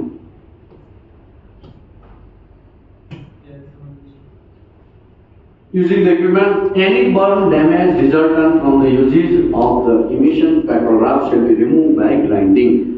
इसमें प्रॉब्लम एक है, जब XRF में ऐसे टच करके निकल गए थे, लेकिन यहाँ पे ऑप्टिकल इमिशन में ऐसा ट्रक करके आर्क होगा, फिर ये यहाँ काम हो गया तो आप काम बन गया और निकल गए, ऐसा नहीं। यहाँ पे थोड़ा बहुत क्या मारना पड़ेगा, लाइट ग्राइंडिंग मारना। ये आर्क स्ट्राइक है, क्या है, आर्क स्ट्राइक है, इसके लिए आपको ग्राइंडिंग मारना पड़ेगा। It is not that some new XRF, नए XRF एनालाइजर है, वो भी आजकल थोड़ा पैसा महंगा होगा तो क्या चेक कर पाएगा, मैंगनीज, एल्यूमिनियम, सिलिकॉन, फास्फोरस वे लाइटर देन सल्फर, ये भी पकड़ लेता है। आजकल के कुछ XRF ऐसे मशीन भी है, लेकिन मैंने देखा है ऐसे XRF 2023 का दिसंबर का जो समिट था उसमें मैं गया ना, उसमें मैंने देखा है एक एक मशीन 5-5 करोड़ 10-10 करोड़ का है, एक एक मशीन। XRF का भी मशीन ऐसा है, इतने करोड़ का है। और इनको तो ज्यादा आइडिया होगा हमारे लेवल 3 शर्मा जी के भाई, है कि नहीं? क्योंकि लेवल 3 जब आप बनोगे तब आपको इससे ही सबसे ज्यादा पाला पड़ने वाला है, ये सब चीज से बहुत पाला पड़ने वाला है, समझ में आया ना? आगे बढ़ते हैं। An alternative chemical analysis sample cut from the piece and required PMI in accordance with one of the method of the ASTM 751 के हिसाब से आप कट करके भी लैब में भी भेज सकते हैं, लैब में भी PMI हो सकता है, या स्टैंडर्ड आपको देख लेना है। Okay, personal qualification. यहाँ पे क्या होता है, एक हेल्पर को ही बिठा दिया जाता है, PMI करने का, चल कुछ नहीं करना है, खाली ये बटन चालू करने का, ऑफ करने का। तो ऐसा चलेगा नहीं। आपका जो PMI इंस्पेक्टर है, PMI shall be performed only by qualified operator, only by qualified operator, only by qualified operator। लेकिन आजकल कहाँ ऐसे ऑपरेटर है, सब है ना हेल्पर से ऐसे घर पे आ गए होंगे 10 पास 12 पास वाले, कुछ पता नहीं है, बस खाली PMI करना है। क्या इंडिकेशन देता है वो सब पता नहीं है, खाली PMI करना है। PMI करके फोटो खींचेगा, और फोटो किसको भेजना है, TPI को भेजना है। TPI रात में सोया होगा, सर फोटो भेजा, कोई बात नहीं, मैं देख लगा। बहुत नाइंसाफी हो गई है, बहुत नाइंसाफी। मैंने ऐसे भी लोगों को देखा है, साइट जाते ही नहीं और घर पे बैठे बैठे दूसरा काम करेंगे, मूवी वगैरह देखेंगे, और वहां पे ऐसा बोलेंगे कंपनी के अंदर, क्योंकि TPI का काम क्या है, TPI को तो कंपनी के अंदर जाओ, जो ओरिजिनल कंपनी, वहां पे तो जाना नहीं होता मोस्टली, वहां उसको कहा है बाहर ही घूमना रहता है। और जो बाहर का QC वाला है, 1-2 बार जाएंगे, कॉन्टेक्ट हो गया, अच्छा भाई साहब कर गए, उसका नंबर ले लेंगे, ठीक है तुम्हारे हिसाब से कर दे। कोई पूछेगा तो बोलने का अभी गए, कोई पूछेगा तो क्या बोलने का, अभी गए हैं सर, सब ओके है सर, सब ओके। आपका कोई भी इंस्पेक्शन है, रात में आ जाने का, मैं साइन कर देगा। ऐसा होता है कि नहीं होता है? ऐसा होता है कि नहीं होता है? ऐसा होता है कि नहीं होता है? बहुत होता है, बहुत होता है ऐसा। ओके, यहाँ पे है ना कुछ लोग खुद पढ़ेंगे, आप हमको बोल रहे हैं, तुमको तुम्हारा कहाँ नाम लिया भाई, तुम्हारा कहाँ नाम लिया क्या? लेकिन वो विवेक बिंद्रा है ना, वो ऐसे ही कूद पड़ा था कि नहीं पड़ा था? वो संदीप महेश्वरी ने बेचारे ने नाम भी नहीं लिया, और उसमें फुकट का कूद पड़ा कि हम ही को बोल रहा है ऐसा करके, लग गई। समझ में आया ना? हम किसी से डरते नहीं। कुछ कंपनियों को मैं टारगेट भले ही कर रहा हूँ, लेकिन उसका नाम कहाँ ले रहा हूँ, कौन कंपनी किसको पता है, समझे नहीं हम? PMI shall be performed only qualified operator and all PMI technicians shall be fully trained। कैसा होना चाहिए? fully trained होना चाहिए, इक्विपमेंट के साथ, इक्विपमेंट रेगुलरली इंस्ट्रूमेंट उसको यूज करना आना चाहिए, लेकिन इंस्ट्रूमेंट चालू ही बंद ही करना आता है, और कुछ अंदर आता नहीं है, तो ऐसा लोग चलेगा नहीं। Personnel should ensure that adequate of the calibration required and test sample by using standard and reference sample similar composition। ये जो similar composition reference standard है, उससे उसको calibration करना भी आना चाहिए। When prior to commissioning of the PMI testing, instrument operator shall be qualified operator approved equipment respectively sample of the alloy 100% correct assessment performance criteria। उसका भी एग्जाम वगैरह होना चाहिए, और उसको भी एक क्राइटेरिया से पास होना चाहिए। Instrument operator shall work from the return procedure, आपको रिटर्न प्रोसीजर के हिसाब से ही काम करना है। ओके, कैलिब्रेशन कैसे करना है तो आपको समझा देता हूं। सीधा ये मटेरियल का चलो फट से चालू करके सीधा लगा दे, ऐसा नहीं है भाई। पहले PMI मशीन को चालू करना है। जैसे आप UT मशीन को कैलिब्रेशन करते हैं, UT मशीन का जब ओपन करते हैं तब आप उसको एंगल प्रोब चलाना है फॉर एग्जांपल के तौर पे, तो आप एंगल प्रोब से कैलिब्रेशन करते हैं ना, फिर DSC बनाते हैं ना, ये सब चीज करते हैं ना, वैसे ही PMI मशीन को भी कैलिब्रेशन करना पड़ेगा। लेकिन उसका तरीका थोड़ा अलग है, मैं आपको समझा देता हूं क्या है। Standardisation measurement of the reference sample of the 5 time of the performance standard, इसको 5 बार आपको चेक करना है। ट्रिक बराबर है, ट्रिक बराबर है, उसका एवरेज ले लेगा। वहां पे एवरेज का वैल्यू का एक बटन होगा, वो एवरेज वैल्यू का बटन होगा, ऑटोमेटिकली वो सेट हो जाएगा। उसके बाद प्लेस जो है वो नीट एंड क्लीन होना चाहिए। ऐसा ना हो कि इसके ऊपर पानी है और बटन करके लगा दो, ऐसा चलेगा नहीं। ये नीट एंड क्लीन होना चाहिए। क्या होना चाहिए? नीट एंड क्लीन होना चाहिए। उसके बाद start the calibration function using standardisation function की। वहां पे बहुत सारे की होंगे, बहुत सारे की यहाँ पे दिखाता हूँ आपको ताकि कंफ्यूजन ना हो। यहाँ पे देखो, ध्यान से देखिए, बहुत सारी की हो है ना, यहाँ पे बहुत सारी की होगी, यहाँ पे अप एंड डाउन वाला होगा, यहाँ पे अप एंड डाउन वाला होगा, ये पूरा का पूरा एक की, यहाँ पे ऐसा नीचे भी की होगा, यहाँ पे देखो ये की दिख रहा है, देखा आपने? कभी कभी टच वाला भी होता है, कभी कभी विदाउट टच वाला, यहाँ पे भी एक की है, देखा आपने? यहाँ पे भी की है, देखा आपने? और चाचा देखा घंटा,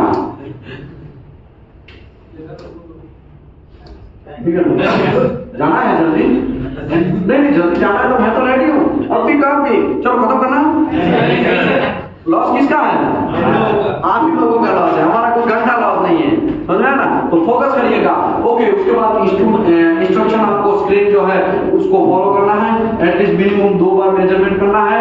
ओके, मशीन को कब कब कैलिब्रेशन करना है, यूनिट नाउ स्टैंडर्डाइज, अगर स्टैंडर्डाइज हो गया है तो डेली बेसिस पे स्टार्ट करने से पहले आपको इसका कैलिब्रेशन करना है, और स्टार्ट करने से पहले अगर आदमी चेंज होता है तो भी कैलिब्रेशन करना है, मशीन चेंज होता है तो भी कैलिब्रेशन करना है, ये सब चीज आपको ध्यान रखना है। And after the work ensure that the reading accurate आ रहा है, तब तक आपको कोई प्रॉब्लम नहीं है।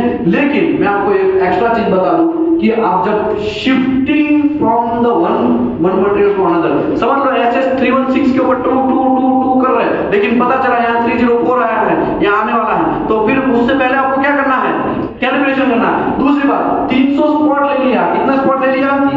तो भी आपको फिर क्या कर देना है? एक बार कैलिब्रेशन कर देना। ओके, मशीन चालू भी करते हैं तो भी आपको क्या कर देना है?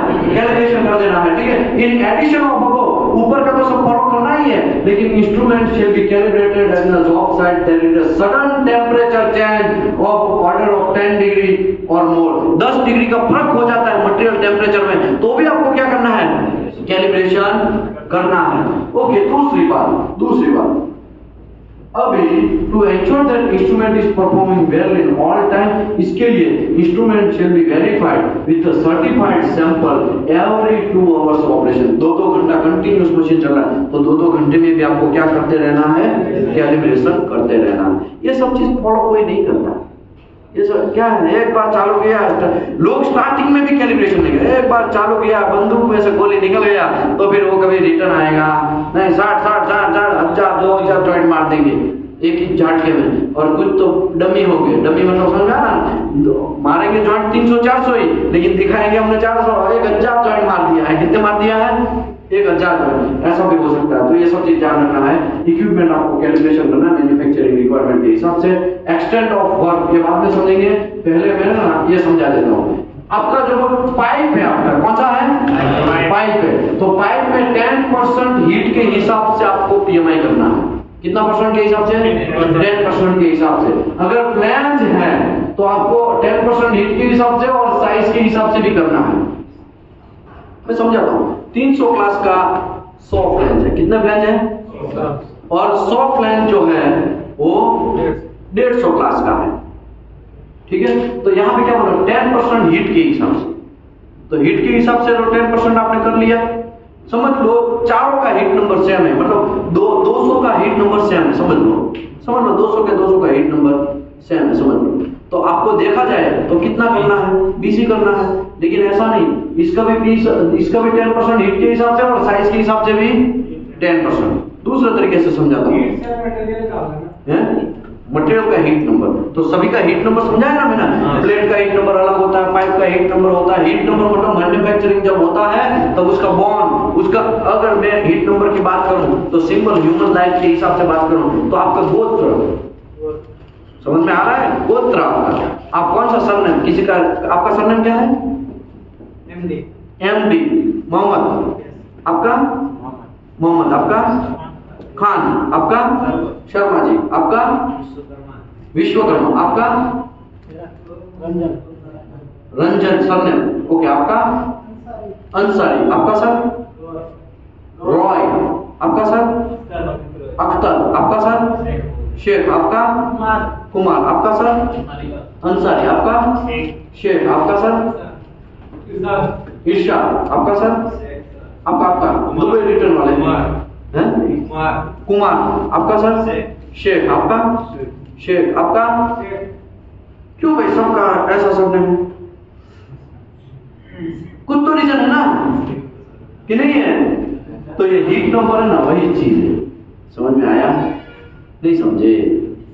जब जन्म होता है, मटेरियल जब पैदा होता है, मटेरियल का बर्थ होता है, तब वो एक हीट प्रोसेस से गुजरता है, और वो जो हीट प्रोसेस, कौन सा टेम्परेचर, कौन सा मटेरियल, कौन सा केमिकल कंपोजिशन, वो सब चीज उस टाइम पे चेक किया जाएगा, और उसी सेम हीट से अगर गुजरा हुआ है कुछ मटेरियल, तो वो सब का क्या हो, हीट नंबर सेम रहेगा। समझ रहे हो? बात समझ रहे हो? नहीं समझे? बात समझ रहे हो? और पूरा का पूरा एक बैच नंबर रहेगा। समझ में आया? तो ये चीज है। गोत्र देखा जाए तो सिंपल लैंग्वेज में क्या बोले तो गोत्र, तो हीट के हिसाब से फिटिंग्स है, तो 10% हीट के हिसाब से, साइज के हिसाब से। फास्टनर है तो अप टू, अगर कितने फास्टनर है, 100 फास्टनर है, तो फिर आपको 2% मिनिमम के हिसाब से चेक करना है। अगर 500 फास्टनर है तो फिर आपको 1%, और 500 से ज्यादा है तो 0.5% के हिसाब से। समझ लो 600 है, 600 कितना है, तो 600 इसमें आएगा, 0.5% के हिसाब से करना है। कितना कितना समझ में आया?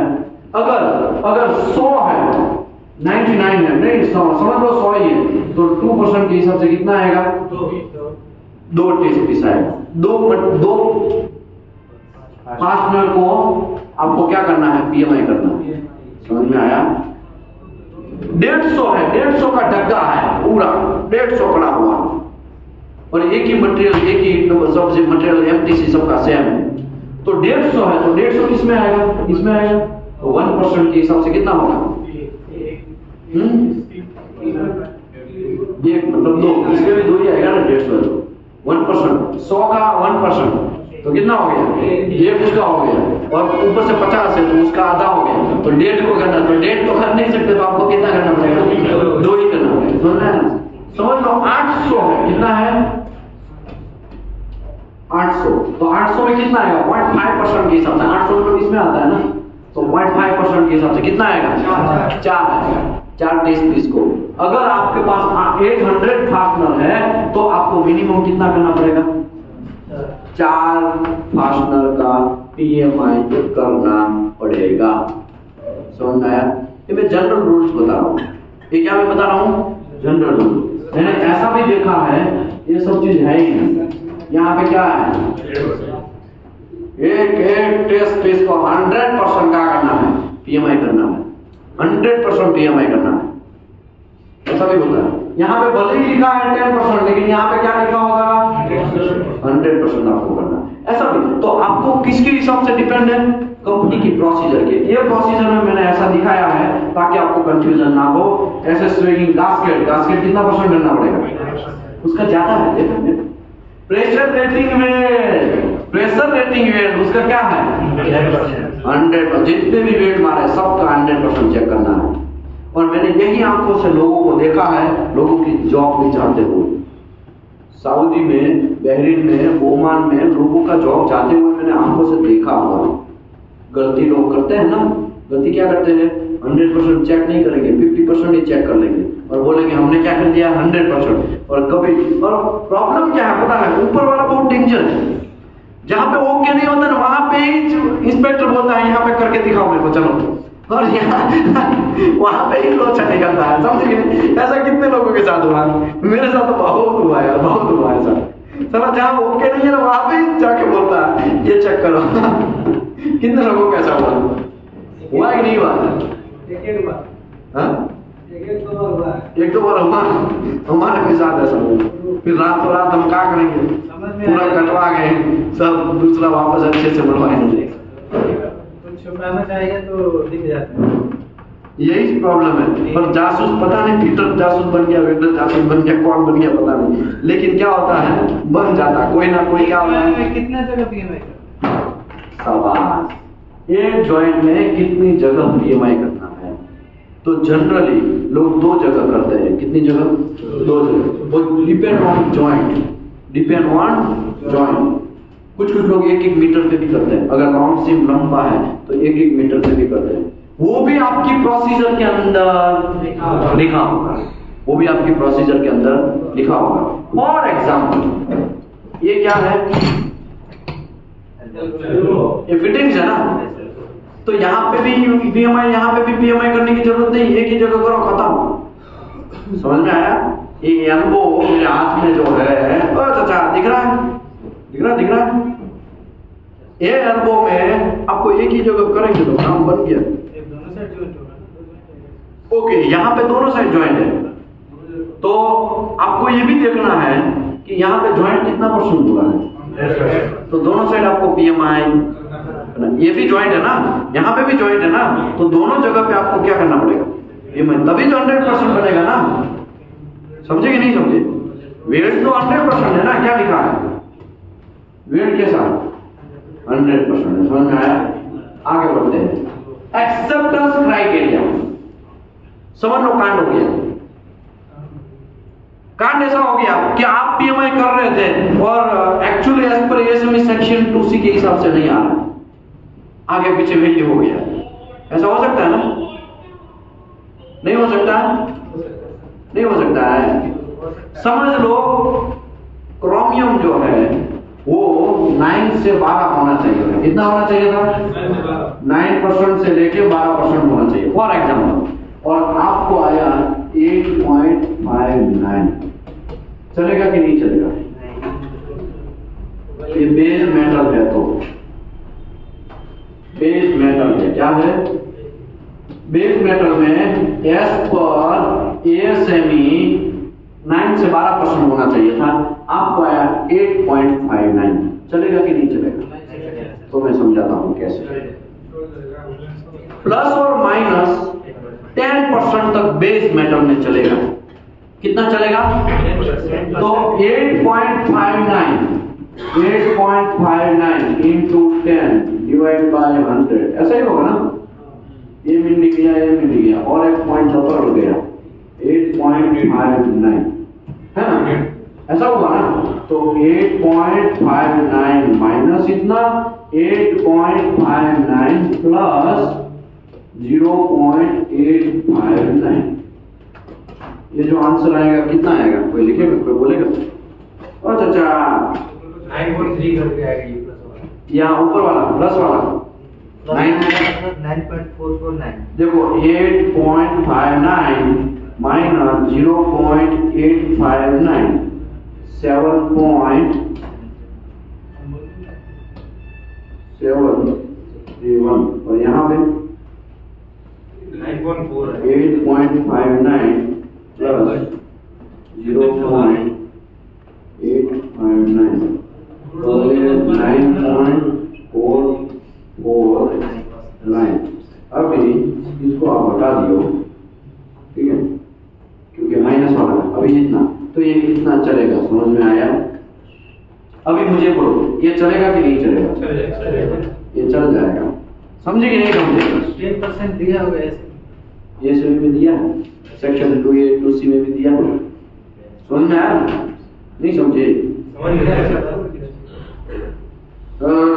नहीं समझे? समझे कि नहीं समझे? ये किसकी बात चल रही थी? बेस मेटल की बात चल रही थी। किसकी बात चल रही थी? अगर वेल्ड मेटल है, वेल्ड मेटल में 12.5% तक चलेगा। कितना चलेगा? कितना चलेगा? कितना चलेगा? कितना चलेगा? कितना चलेगा? यहाँ पे कितना चलेगा? मैं PMI कर रहा हूँ 12.5। यहाँ पे कितना चलेगा? 10%। समझ में आया? तो ये बात आपको ध्यान रखना है। सबसे ज्यादा लोग यहाँ पे फंसते हैं, तो ये एक्सेप्टेंस क्राइटेरिया आपको ध्यान रखना है। रिजेक्शन क्राइटेरिया में तो क्या है? काटना ही है, ना उनको काट के रिपेयर करना है, नहीं कोई रॉकेट नहीं है। ठीक है, आगे बढ़ते हैं। Safety precaution, proper uses. Proper uses आपको समझना है। न्यू पॉइंट है, न्यू इंस्ट्रूमेंट है, तो ये सब चीज ध्यान रखना है। और इस्टेब्लिशिंग कंट्रोल एरिया आपको डिस्टेब्लिश करना है, वॉट पर परमिट लेना है, देख लेना है अगल बगल में कोई कांड तो नहीं होने वाला है, ये सब चीज समझ लेना है। उसके बाद स्पेसिफिक कंट्रोल आपको देख लेना है कि ये इसका की वगैरह कैसे काम करेगा, केबिन वगैरह सब चीज, केबिन वो कैसे काम करेगा, कैबिनेट जो है ऊपर का वो सॉकेट होता है ना, वो कैसे काम करेगा, कब उसको इंस्ट्रूमेंट को चार्जिंग में रखना है, कब नहीं रखना है, वो सब चीज देखना है। बैटरी उसका कितना चल रहा है वो देखना है, वो डैमेज ना हो, टच स्क्रीन ऊपर का है डैमेज ना हो, वो सब चीज देखना है। ट्रिगर लॉक हो गया तो keep lock at the time of interval between two test is more. अगर दो से एक टेस्ट खत्म होने के बाद दूसरा टेस्ट खत्म हो रहा है तो तब तक क्या कर देना है, उसको लॉक कर देना है, वरना कुछ चेंजेस होने का चांसेस है, ये भी ध्यान रखना है। और ऑथोराइज पर्सन ही उसको हैंडल करेगा, क्योंकि 5-5 करोड़ 6-6 करोड़ का मशीन आता है, 10-10 लाख का मशीन आता है, और कोई भी अन्ना समय मतुसों में ऐसे यूज कर लेगा और खेलने लगेगा तो चलेगा नहीं चलेगा। तो ये सब चीज भी आपको ध्यान रखना है, ठीक है। ओके, ये अभी PMI मशीन है, XRF है। क्या है ये? क्या है ये क्या है? बटन है ना। ये क्या है? ये क्या है? ये पाइप है और ये नैन है, उसका वेल्डिंग चेक कर रहा है। ये क्या कर रहा है? फिटिंग चेक कर रहा है। क्या चेक कर रहा है? फिटिंग चेक कर रहा है। ये क्या चल रहा है? एक ब्लॉक चेक कर रहा है। और ये भाई साहब क्या कर रहा है? ये पाइप वगैरह चेक कर, पाइप और ये जॉइंट जो है उसको जॉइंट चेक कर रहा है। ये क्या है? उसका देखो, ये यहाँ पे ये सब लिखा हुआ है ना, ये भाई साहब देखो पाइप का वेल्ड पैनल का चेक कर रहा है। कर रहा है कि नहीं कर रहा है ना? यहाँ पे ये सब क्या कर रहा है? ये वेल्ड पैनल चेक कर रहा है। यहाँ पे ये भाई साहब क्या कर रहा है? वेल्ड पैनल चेक कर रहा है। ओके, ये जो है वो क्या है? ऑप्टिकल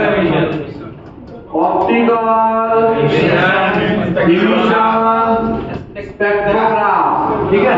ये सब चीज ऐसा होता है। ओके, यहाँ पे आर्गन से चलता है। ये किससे चलता है? किससे चलता है? बैटरी और आर्गन दोनों से चलता है। देखो यहाँ पे है ना आर्गन सिलेंडर, नहीं है? इसमें होगा, देखो ये है ना, यहाँ पे ये इतना बड़ा सॉकेट है, ये मशीन है पूरा। ओके, ये कंप्यूटर बेस है। क्या है? ये पोर्टेबल नहीं है, ये पोर्टेबल नहीं है। रैक में ऊपर चढ़ाना है, एकदम रैक में कंजेस्टेड एरिया है तो वहां पे ये चलेगा नहीं। इसका भी प्रॉब्लम है, ये बहुत महंगा है, मानते हैं, कार्बन सल्फर फॉस्फोरस सब चीज चेक कर लेता है, लेकिन इसका भी प्रॉब्लम है। क्या प्रॉब्लम है? वो पोर्टेबल नहीं है। कोई डेंजरस एरिया में आपको PMI यहाँ मुंडी झुका के, जहाँ पे मुंडी भी जाने का जगह नहीं होता, वहां पे करना है तो पॉसिबल नहीं है। समझ में आया? ये सब चीज समझना है आपको। ओके, ये क्या है? ये आर्गन सिलेंडर का रेगुलेटर है। क्या है? रेगुलेटर है। समझ में आया ना? ओके, यहाँ से प्रिंटर कनेक्टर है, ताकि सीधा उसका क्या हो जाएगा करके क्या हो जाएगा, प्रिंट ही निकल जाएगा। समझ में आया कि नहीं है? ये कंप्यूटर से चलता है। किससे चलता है? ओके, ये हेवी है। क्या है? ये हेवी है, ये बहुत हेवी है, समझना। महंगा भी है, हेवी भी है, और उसको वो तो पुराना वाला XRF क्या है, सीधा झोले में लेके चल पड़ो। लेकिन यहाँ पे झोले में आएगा नहीं, वरना आप खुद बैठ जाएंगे, है कि झोले में तो क्या हो जाएगा, बैठ जाएंगे। ओके, यहाँ पे चैप्टर खत्म होता है। Thank you very much everybody. आशा करता हूँ आपको ये बात समझ में आया होगा, ठीक है। कुछ रहेगा।